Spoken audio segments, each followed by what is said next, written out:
Un día lo seguí, lo encontré y lo tapé aunque no tenía frío. Lo agarré tan fuerte de ese pompón peludo que tenía por rabito y le hice preguntas filosóficas. Sí, le pregunté eso de dónde venimos y a dónde vamos, y me dijo que tomara el vermut, que ya era la hora. Y paseamos agarrados del brazo como un buen matrimonio y vimos a propios y extraños todos juntos guardando cola a las puertas de un anfiteatro para derruirlo y hacerlo así patrimonio de la humanidad.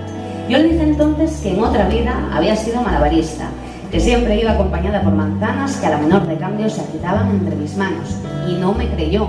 Era escéptico el señor Conejo. Luego nos sentamos en una de esas terrazas, en una de esas con mesas y sillas, y esperamos charlando a que nos tomasen nota.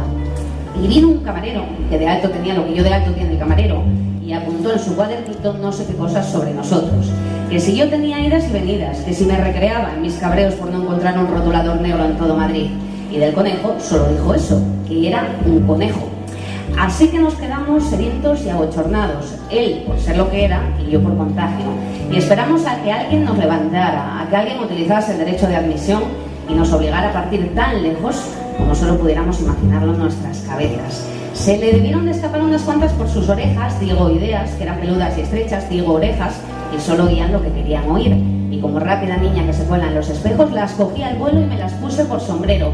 Y solo una, la más descabalada, la dejé para guardarla en la cama y calentarme los pies en invierno. Le dije con educación, y al verlo tan desconsolado por descubrir su condición de roedor, que si quería lo acompañaba a su madriguera. Y con esos ojos rojos que solo tienen los conejos blancos, me miró a los míos que solo tengo yo, y sacó de su chaleco una zanahoria que enseguida reconocí, pues era como todas las demás que yo ya había visto. Bonita forma de resolver un problema.